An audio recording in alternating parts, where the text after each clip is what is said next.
A certain radioactive isotope is a byproduct of some nuclear reactors.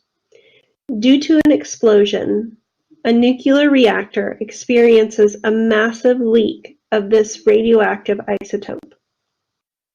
Fortunately, the isotope has a very short half-life of 6 days.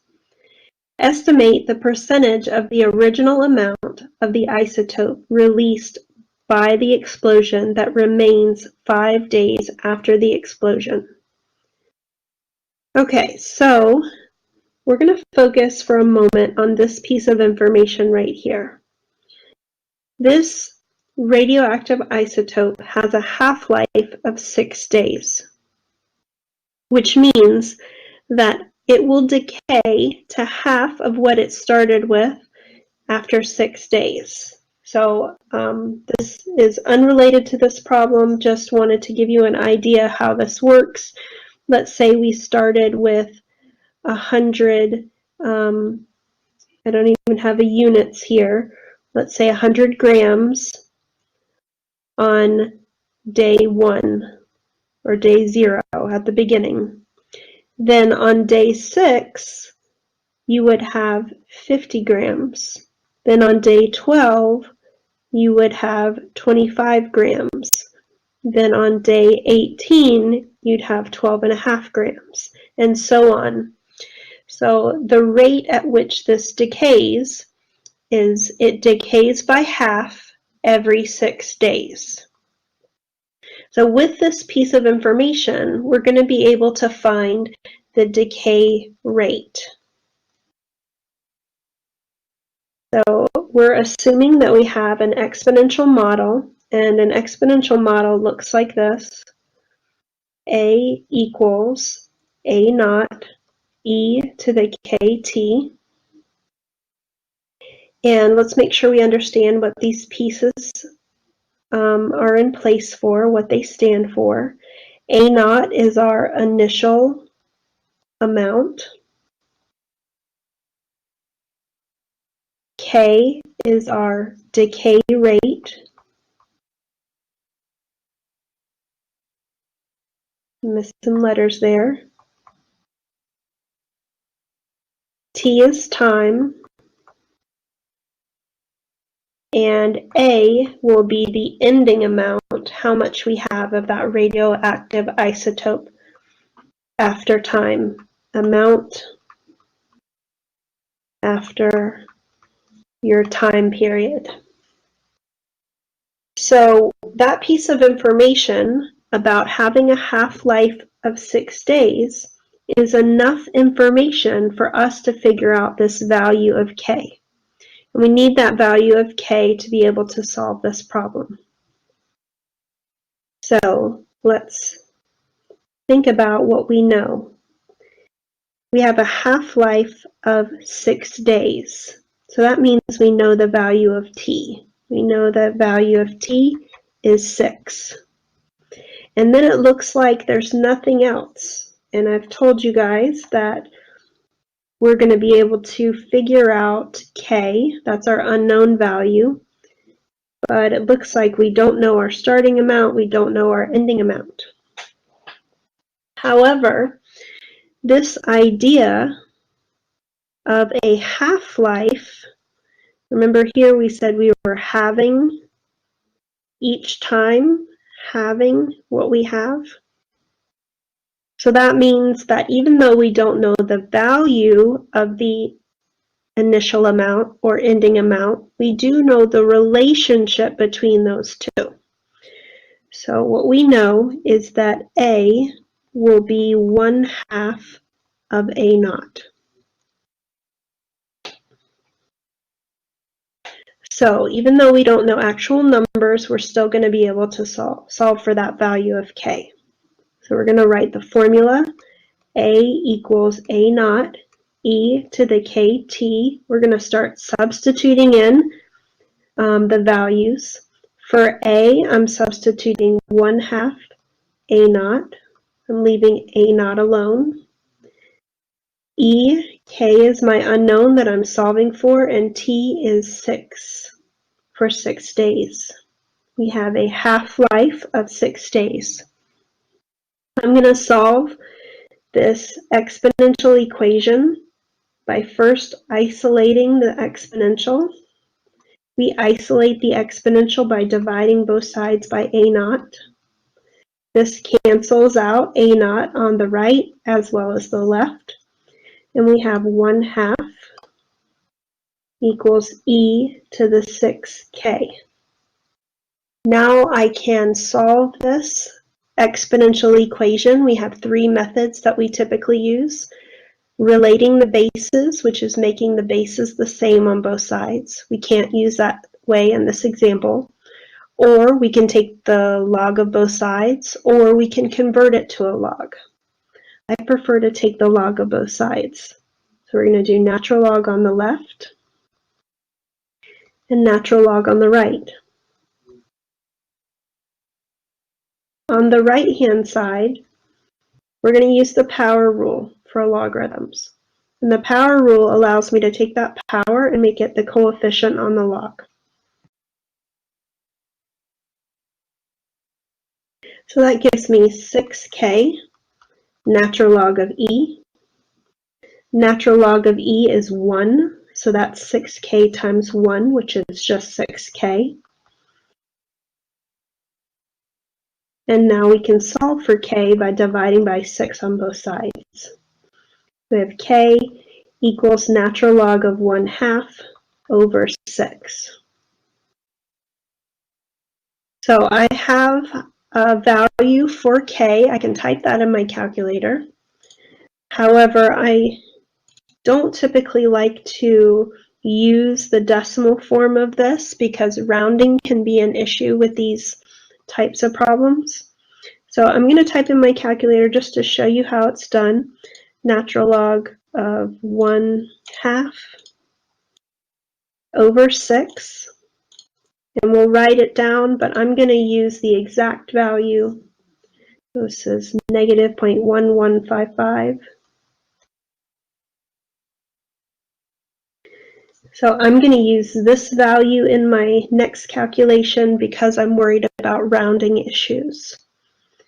I also want to point out to you guys that this value of k came out to be negative, and it comes out to be negative when your amount is getting smaller. In this example, you are halving. You start off with 100 and you go to 50 and then 25 and then 12.5. That is decaying or getting smaller. When you have something that is growing, we call it a growth rate, and that value will be positive. Okay, so we're going to continue on with the second part of this question. So with the second part of this question, it says estimate a percentage of the original amount of the isotope released by the explosion that remains 5 days after the explosion. So we're going to use our formula again.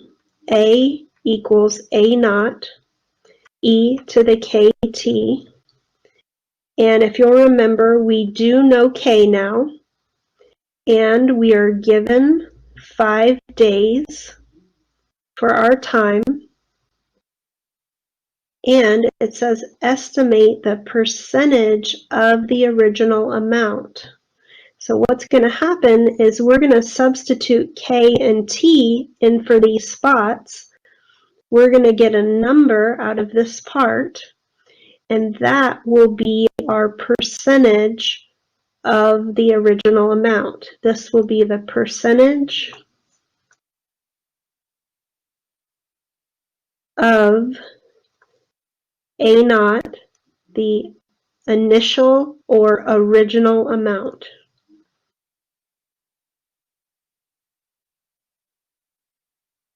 Okay, so what we're going to do in our formula, A equals A naught e to the kt. We're going to substitute in for k. We're going to substitute natural log of 1/2 over 6, and in for time we'll substitute 5. So I'm just going to show you in the calculator. I'm going to type it a little bit different the way I wrote it. I'm going to type it with the 5 in front. I don't have to use quite as many parentheses if I do it that way. So this is what we'll type in the calculator.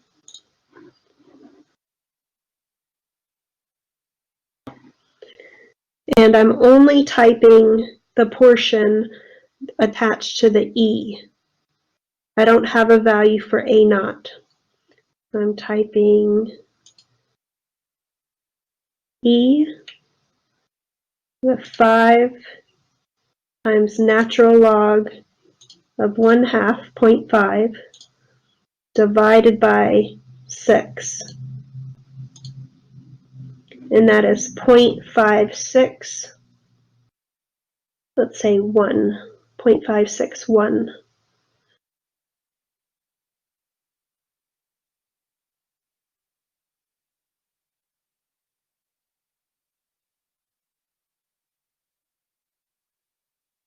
So let's convert that to a percentage. That's 56.1%. And I'll write this in this order. And we are going to end up with this amount, which is 56.1% of the original amount.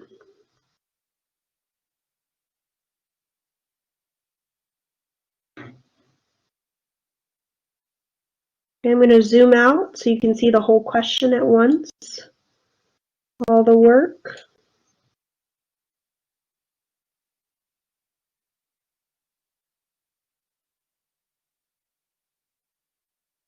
For this question, we want to use the properties of logarithms to rewrite the expression as a single logarithm.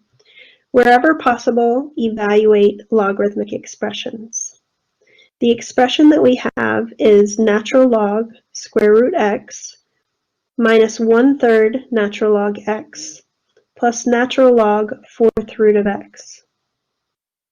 So what we want to do is rewrite the expression as a single logarithm, and I like to call this condensing. You are condensing to a single logarithm. And there are 3 properties that we're going to use to do this, and these properties are called the product rule, the quotient rule, and the power rule. Now, you can read these properties going both ways, from left to right and also from right to left. And in this example, we are taking multiple logarithms and condensing it to a single logarithm. So we're going to be starting with an expression like the right-hand side and condensing it to the expression that we have on the left. And the same thing goes with the quotient rule. We start with something like we have on the left and condense it to what we start with what we have on the right and we condense it to what we have on the left. And we'll also be taking this power rule, what we see on the right, and condensing it to what we have on the left. With this example, we're going to start with the power rule because I want you to notice in the expressions for the product rule and the expression for the quotient rule, there are no coefficients that are on the logs for those properties. And we have a coefficient on this log right here. So right now we are not able to use the product or the quotient rule because of that coefficient. So what we have to do is we have to take this coefficient and we're going to move it into the power using this power rule for logarithms. So our first move is to rewrite this as natural log x to the 1/3 power. So I'm taking that 1/3 and I'm moving it into the power.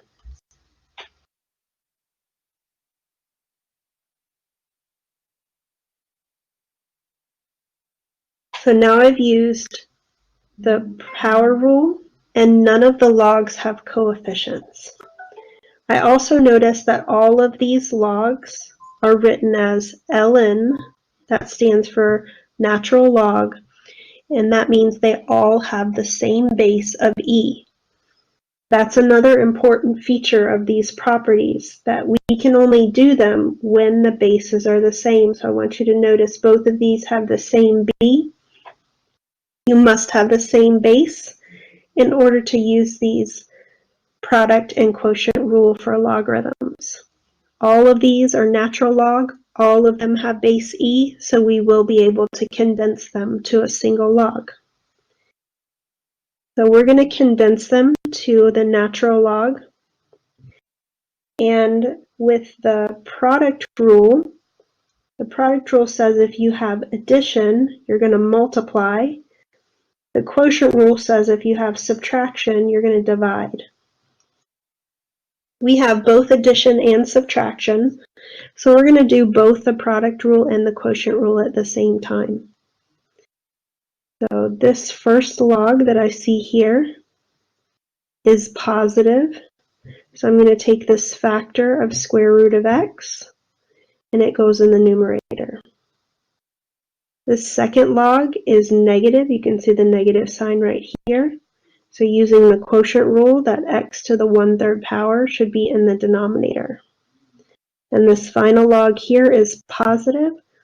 So its factor of 4th root of x will be multiplied in the numerator. So we've now condensed this to a single log using both the product and the quotient rule. Now I need to go a step further because all of these have an x in them, and so that means I should be able to simplify this expression more. What I know is that the square root of x is the same thing as x to the 1/2 power.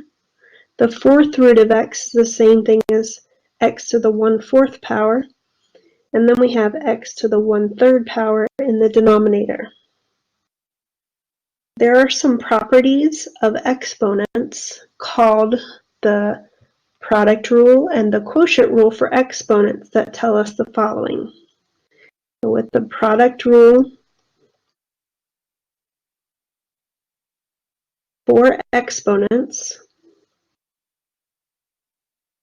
it says that if you have a base to a power multiplied by the same base to a power, you can simplify by adding the powers together.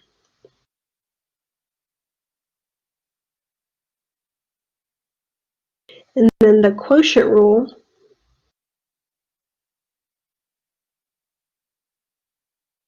says that if you have something with a base to a power divided by that base to a power, then you can subtract the exponents. I'm hoping you see parallels between these rules because they're actually related to each other. We have multiplication with addition, multiplication with addition, division with subtraction, division with subtraction. So they are very much parallel rules. So inside of this log, we have the same base of x. So we're going to be able to combine those together with the product and quotient rule for exponents.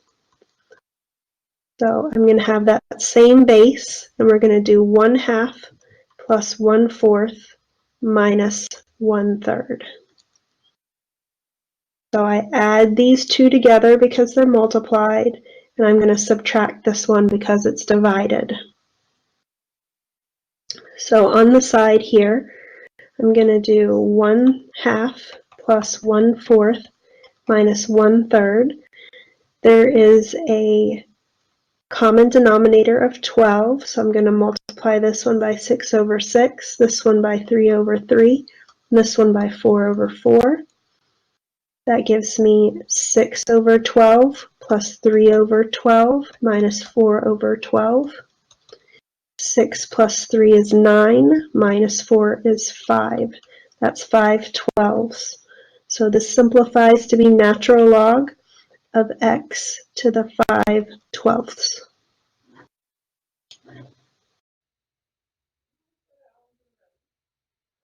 Thank you for checking out my videos. Have a great day.